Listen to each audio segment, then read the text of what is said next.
So a while ago I was thinking, so many of us on BookTube buy books because of their hype. And due to that, a lot of us are let down by these books because they were filled with hype that they either didn't deserve or that we didn't understand why they had it.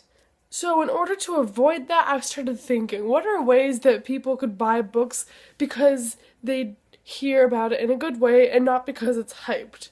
However, I was just brainstorming that even further, and I figured if I can tell someone a synopsis of a book and they think it sounds cool, that can only do so much. So, today I'm doing a video, kind of like a book preview, and what I'll be doing is I'm going to show you several books, I'm going to read their synopses, and then give you, like, probably a paragraph to a page of the very beginning of how it starts out, just to see if it's something that would draw you in. And then, if you like any of these books, you can put them on your TBR, and it'll be all great. What? So I have a couple of books that I've read that I'm going to do this with, but the majority of them are books that I have not read, and so this is kind of going to be like for me as well. So let's just hop into it. This might take a while. So the first book that I have is My Life in Black and White by Natasha Friend. The synopsis of this book goes: Lexi and Taylor have been best friends since kindergarten. Lexi is beautiful and Taylor is fun. They are the perfect duo. But everything changes the night Lexi's fate goes through the windshield of the car that Taylor's brother is driving. Now Lexi must not only recover from her injuries, but also come to terms with what happened and what she saw right before the accident. With help from some unexpected sources, Lexi navigates the complexities of love and friendship as she struggles to see herself as more than just a pretty face.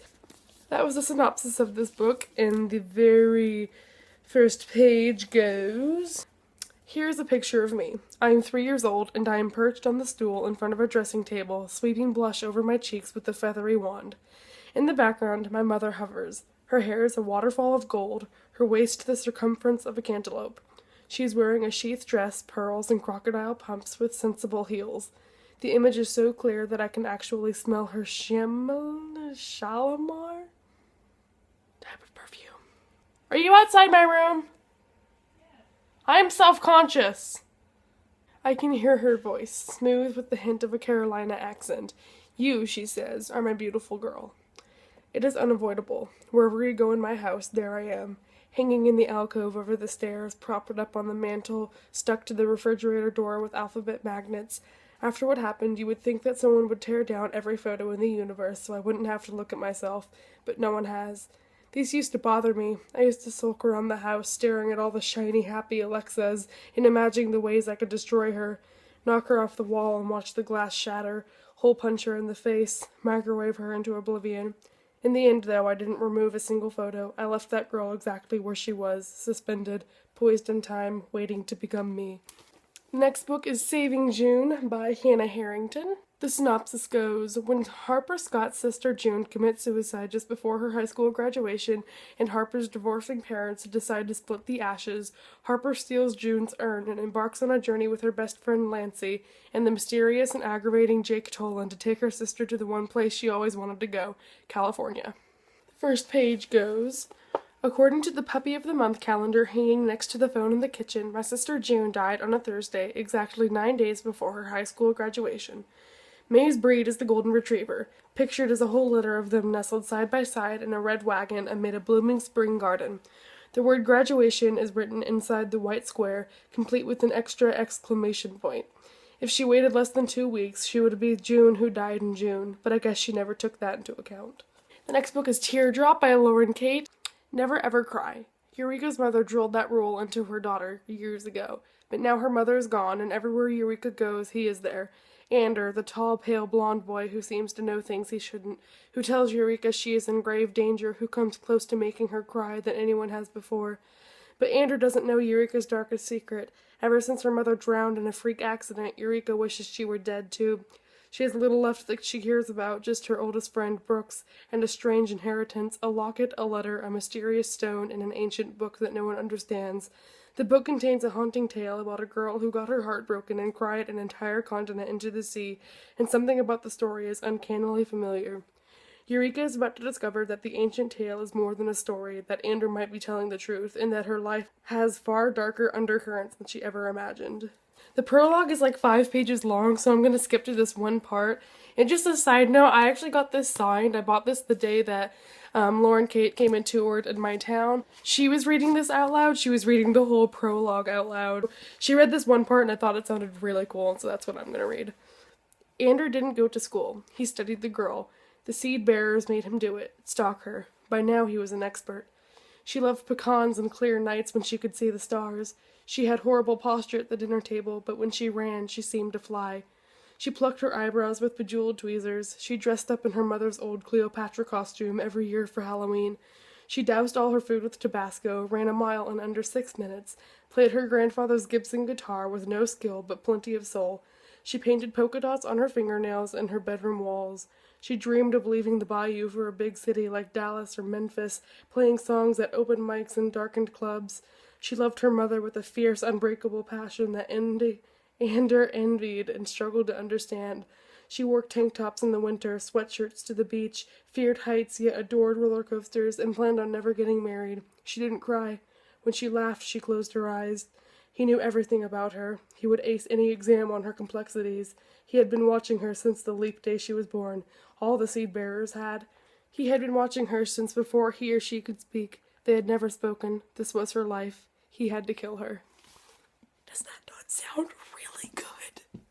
Now for Imaginary Girls by Nova Rinsuma. Synopsis goes, Chloe's older sister, Ruby, is the girl everyone looks to and longs for. After a night with Ruby's friends goes horribly wrong and Chloe discovers a dead body floating in the reservoir, Chloe is sent away from home, away from Ruby. But Ruby will do anything to get her sister back. And when Chloe returns home at last, she finds a shocking surprise. As Chloe flirts with the truth that Ruby has hidden deeply away, she finds herself walking a precarious and deadly tightrope between what's real and what lurks beneath the surface. Page 1. Ruby said I'd never drown. Not in the deep ocean, not by shipwreck, not even by falling drunk into someone's bottomless backyard pool. She said she'd seen me hold my breath underwater for minutes at a time, but to hear her tell it, you'd think she meant days, long enough to live down there if you needed to skim the seafloor collecting shells and shiny soda caps, looking up every so often for the rescue lights, even if they took forever to come. It sounded impossible, something no one would believe if anyone other than Ruby were the one to tell it, but Ruby was right. The body found that night couldn't be mine. The next book is Defiance by C.J. Redwine. The synopsis goes, within the walls of Balboden? Is that how you pronounce it? I don't know. Beneath the shadow of the city's brutal leader, Rachel Adams has a secret. While other girls sew dresses and obey their male protectors, Rachel knows how to survive in the wilderness and deftly wield a sword. When her father, Jared, fails to return from a courier mission and is declared dead, the commander assigns Rachel a new protector, her father's apprentice, Logan, the same boy Rachel declared her love for 2 years ago and the same one who handed her heart right back to her. Left with nothing but a fierce belief in her father's survival, Rachel decides to escape and find him herself. But treason against the commander carries a heavy price, and whatever awaits her in the wasteland could destroy her. At 19, Logan McIntyre is many things: orphan, outcast, inventor. As apprentice to the city's top courier, Logan is focused on learning his trade so he can escape the tyranny of Balboden, but his plan never included being responsible for his mentor's impulsive daughter. Logan is determined to protect her, but when his escape plans go wrong and Rachel pays the price, he realizes he has more at stake than disappointing Jared. What is wrong with me? As Rachel and Logan battle their way through the wasteland, stalked by a monster that can't be killed and an army of assassins out for blood, they discover romance, heartbreak, and a truth that will incite a war decades in the making. The preview's a bit long, but I'm going to do it anyway. The weight of their pity is like a stone tied around my neck. I feel it in the little side glances, the puckered skin between frowning brows, the hushed whispers that carry across the purple dusk of twilight like tiny daggers drawing blood. He isn't coming home. It's hard to ignore the few citizens still milling about the gate leading out into the wasteland, the guards who flank the opening, and Oliver's solid, reassuring bulk by my side, but I have to. I can't bear to let one sliver of doubt cut into me. Looking past the 50-yard perimeter of the scorched ground that we keep around the wall, I search the forest for movement. The wasteland is a tangle of trees, undergrowth, and the husks of the cities that once were, all coated in the bright, slippery green growth of early spring, and the drifting piles of silvery ash that remind us of our fragility. Somewhere in its depths, bands of lawless highwaymen pillage for goods they can trade at city-states. Somewhere beneath it, the cursed one roams, seeking to devour what little remains of a once great civilization. I don't care about any of that. I just want Dad to make it home in time. Rachel girl, Oliver says, his brown flower-stained fingers wrapping gently around my arm as if to prepare me for what he wants to say. He's coming. I don't think. He is. I dig my nails into my palms and strain to see the movement in the thickening twilight, as if by the force of my will I can bring him home. Oliver squeezes my arm, but he says nothing. I know he thinks Dad is dead. Everyone thinks so. Everyone but me. The thought that I stand alone in my conviction sends a bright, hard shaft of pain through me, and suddenly I need Oliver to understand, to agree. And now for the books that I've read that I recommend, and I'm going to read the synopses and pages for. The first one of The Art of Racing in the Rain, and this one does not have a synopsis on it. Okay, so basically this is just like an autobiography from a dog's perspective, and I liked it. It starts off by saying, "Gestures are all that I have. Sometimes they must be grand in nature, and while I occasionally step over the line and into the world of the melodramatic, it is what I must do in order to communicate clearly and effectively, in order to make my point understood without question. I have no words I can rely on because, much to my dismay, my tongue was designed long and flat and loose, and therefore is a horribly ineffective tool for pushing food around my mouth while chewing, and even less effective for making clever and complicated polysyllabic sounds that can be linked together to form sentences." The next book is The Adoration of Jenna Fox by Mary E. Pearson. The synopsis goes, 17-year-old Jenna Fox has just awoken from a year-long coma, so she's been told, and she is still recovering from the terrible accident that caused it. But what happened before that? She's been given home movies chronicling her entire life, which spark memories to surface. But are the memories really hers? And why won't anyone in her family talk about the accident?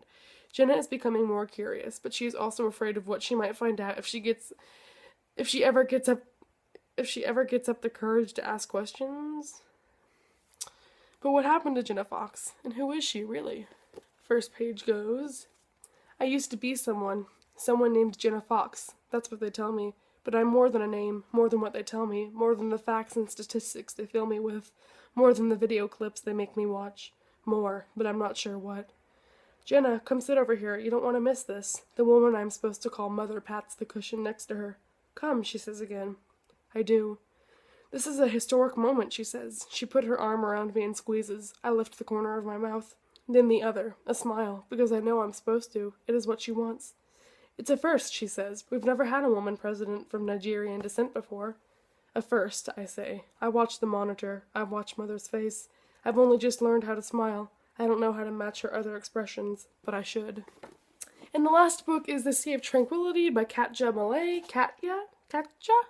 I don't know. The synopsis is, 2.5 years ago, after an unspeakable tragedy left her the shadow of a girl she once was, Nastya Kashnikov, sorry, it's Russian, so sorry, moves to a new town determined to keep her dark past hidden and hold everyone at a distance. But her plans only last so long before she finds herself inexplicably drawn to the one person as isolated as herself, Josh Bennett. Josh's story is no secret. Every person he loves has been taken from his life until, as a 17-year-old, there is no one left. When your name is as synonymous with death, everyone tends to give you your space. Everyone except Nastya, who won't go away until she's insinuated herself into every aspect of his life. But as the undeniable pull between them intensifies, he starts to wonder if he will ever learn the secret she's been hiding, or if he even wants to. I'm sorry, my speech is getting even worse because I've been reading for a while now, but hopefully you got the gist of that. This is one of my favorite books, but I always forget to talk about it. And the part of this I'm going to read is just, like, not even half a paragraph long, but I think it kind of sums up the dramaticness of this book. I hate my left hand. I hate to look at it. I hate when it stutters and trembles and reminds me that my identity is gone, but I look at it anyway because it also reminds me that I'm going to find the boy who took everything from me. I'm going to kill the boy who killed me, and when I kill him, I'm going to do it with my left hand. So those were just some books that I think might be good. There were a couple of them that I were going to read that just ended up not having very interesting beginnings, and so those are just a couple that I thought sounded neat that you might want to pick up, and if you liked any of how they started, you might want to check them out. The last three I highly recommend, and other than that, I guess that's it. So I try to choose things that people really haven't heard of that much, so if you found a new book today, then awesome, that was my goal. So let me know if you want to see more of these. I might not do them that often because they do take a while, and I'm not sure copyright-wise if I'm even allowed to, like, read from a book. So, with all that aside, thank you for watching, and I will see you next time.